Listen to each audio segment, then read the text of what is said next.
الرحمن الرحیم الحمد للہ رب العالمین والصلاة والسلام علی رحمت للعالمین وخاتم النبیین محمد صلی اللہ علیہ وسلم وعلی آلہ واصحابہ واتباعہ اجمعین الی یوم الدین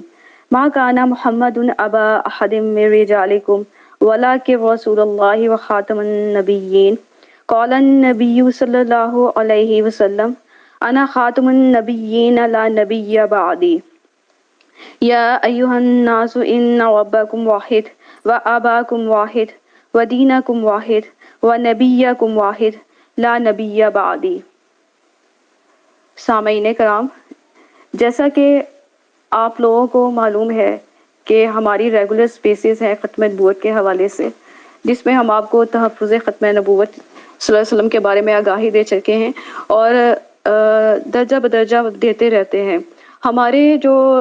آنے والے جو عنوانات ہیں وہ اس میں جو ہے ہم قادیانیت کے بارے میں بات کر رہے ہیں، جس میں جو یہ قادیانیت جو ہے، جو آپ کو پتہ ہے کہ جس کا بوٹا جو ہے یہ انگریز سرکار نے لگایا تھا تاکہ مسلمانوں کے اندر جذبہ جہاد کو ختم کر سکے، اور انہوں نے جو ایک پنجابی نبی کا جو ہے انہوں نے ایک ڈاک بیل ڈالی، اور پھر اس بوٹے کو جو ہے وہ ابھی تک جو ہے اس کو مسلسل پانی دے رہے ہیں۔ تو اگر ہم سابقہ جو ہے یا اس سے گزرے ہوئے جو جھوٹے مدعیان نبوت کے بارے میں پڑھیں یا اسٹڈی کریں تو ہمیں پتہ چلتا ہے کہ وہ تقریباً جو ہے آہستہ آہستہ جو ہے ان کے نام باقی ہیں، لیکن وہ صفحہ ہستی سے نیست و نابود ہو چکے ہیں۔ انشاءاللہ یہ فتنہ بھی کافی حد تک جو ہے نیست و نابود ہو چکا ہے، لیکن چونکہ اس کے پیچھے جو ہے یہودی لابی ہے، صہیونی لابیاں ہیں، تو وہ ظاہر ہے اس کو واٹرنگ کرتی رہتی ہیں، اور یہ کہیں نہ کہیں آپ کو ان کی جو چیزیں ملتی رہتی ہیں۔ لیکن ایک بات آپ یاد رکھیں، یہ نہ صرف جو ہے مذہبی طور پہ جو ہے یہ جو کلٹ گمراہ کن کلٹ ہے، کیونکہ یہ کوئی مذہب نہیں ہے، ٹھیک ہے، یہ جو گمراہ کن کلٹ ہے نہ مذہبی طور پہ یہ اسلام کو نقصان پہنچا رہا ہے، بلکہ سیاسی طور پہ بھی اسلام کو بہت زیادہ یہ جو ہے مسلمانوں کو نقصان پہنچا چکا ہے۔ تو بہرحال آج کا جو ہمارا ٹاپک ہے وہ مرزا قادیانی کی جو ہے دعویٰ جات کے بارے میں ہے۔ تو ہم انشاءاللہ تعالیٰ جو ہے آپ کے سامنے جو ہے گوشت گزار کریں گے۔ پوری تاریخی انبیاء میں ایسا کبھی نہیں ہوا، اور نہ ایسا واقعہ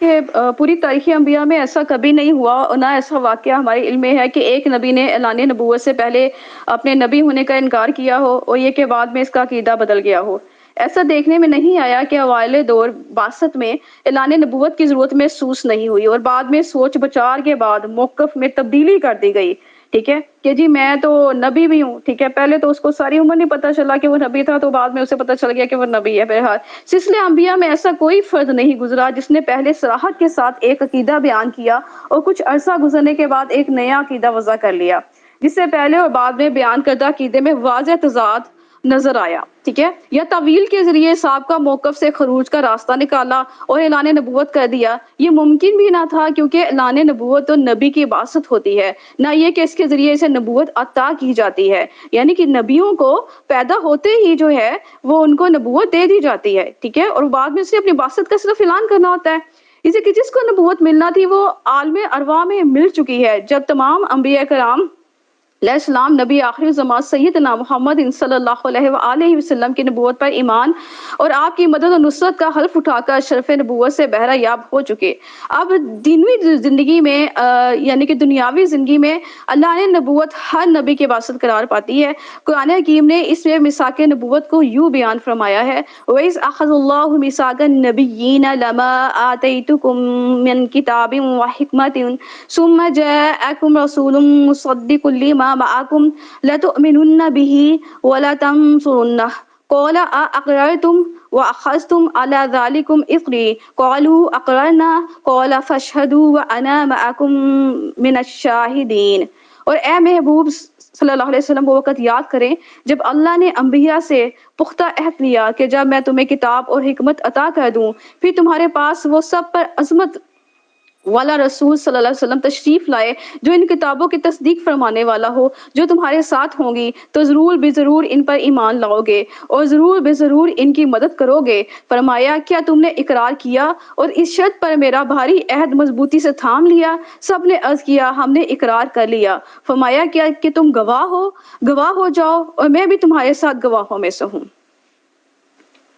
یعنی کہ جتنے بھی پیغمبر گزر چکے ہیں، جتنے بھی پیغمبر آقا کریم صلی اللہ علیہ وسلم سے پہلے ہیں، ان سے اللہ تعالیٰ نے جو ہے ایک میثاق لیا، اور نبیوں کا میثاق جسے کہا جاتا ہے، اور ان سے کہا گیا کہ جب آخری نبی صلی اللہ علیہ وسلم تم میں آئیں گے تو تمہیں ہر صورت جو ہے ان کا ساتھ دینا ہوگا اور ان کی مدد کرنی ہوگی۔ انہوں نے کہا ہاں جی جی ہم ضرور کریں گے، ٹھیک ہے۔ اور اللہ تعالیٰ نے ان کو بھی گواہ بنا لیا، خود کو بھی گواہ بنا لیا، ٹھیک ہے۔ ہر نبی کو اس میثاق کے تحت عالم ارواح میں ہی نبوت عطا کر دی گئی، ٹھیک ہے، لہٰذا وہ عالم اجسام میں آنے سے قبل ہی نبی ہوتا ہے۔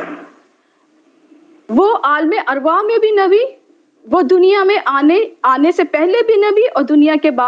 دنیا میں آنے کے بعد بھی نبی۔ وہ روح میں بھی نبی، وہ جسم میں بھی نبی۔ وہ جو بات کرے گا وہ یعنی کہ اس کو پتہ ہوگا کہ وہ دنیا میں بھی اگر وہ دنیا میں نبوت کا دعویٰ کرے تو اس سے پتہ ہے کہ وہ روحانی طور پہ یا اس کی جو روح ہے وہ پہلے سے ہی اس بات کا اقرار کر چکی ہے، ٹھیک ہے۔ البتہ انسانی اور بشری زندگی میں اعلان نبوت کا ایک وقت مقرر ہوتا ہے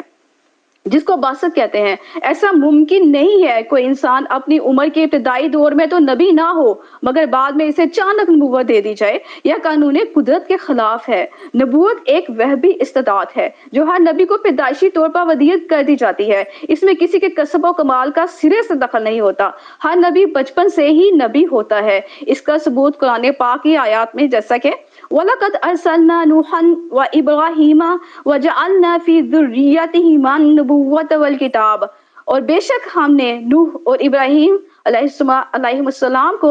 بھیجا اور ہم نے دونوں کی اولاد میں رسالت اور کتاب مقرر فرما دی۔ دوسری آیت کریمہ وَوَهَبْنَا لَهُ إِسْحَاقَ وَيَعْقُوبَ وَجَعَلْنَا فِي ذُرِّيَّتِهِ النُّبُوَّةَ وَالْكِتَابَ، اور ہم نے انہیں اسحاق اور یعقوب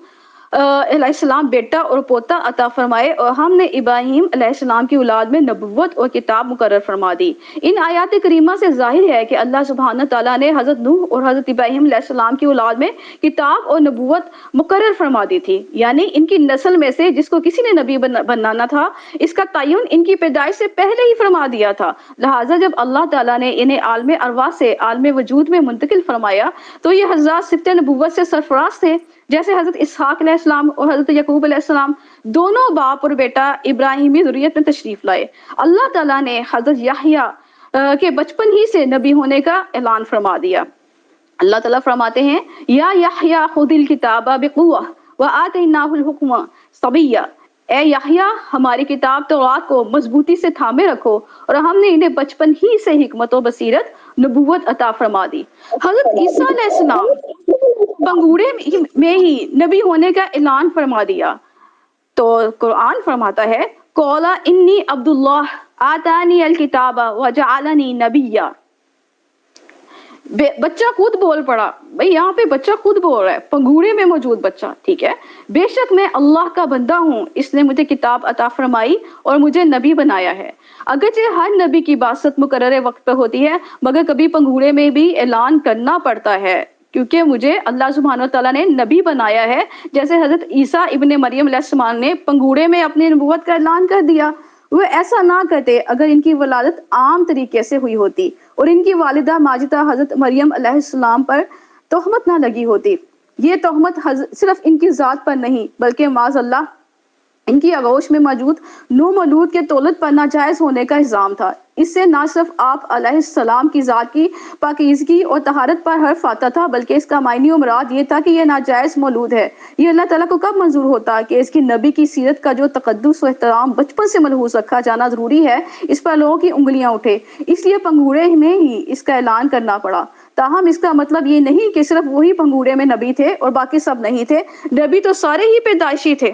مگر ان کو پیدائش کے وقت سے اپنی نبوت کے اعلان کی ضرورت پیش آئی اور نہ باری تعالیٰ کی طرف سے حکم ہوا۔ وہ اپنے زمانہ بعثت میں ہی اعلان نبوت کرتے رہے، چونکہ نفس قرآنی کی روح سے نبوت پیدائشی ہوتی ہے، اس لیے تاریخ انبیاء میں اعلان نبوت سے قبل کسی نبی کا عقیدہ اور عمل اس قسم کا نہیں رہا کہ اعلان نبوت کے بعد اس میں کوئی تضاد واقع ہو گیا ہو، یعنی کہ انہوں نے پہلے تو کوئی اور اپنے بارے میں انہوں نے کوئی کہا ہو کہ ہم یہ ہیں ہم وہ ہیں، اور بعد میں انہوں نے نبوت کی نہیں، انہوں نے جب بھی انہوں نے کیا انہوں نے ڈائریکٹ جو ہے نبوت کا دعویٰ ہی کیا، اور ان کا بچپن سے لے کے جوانی تک جو ہے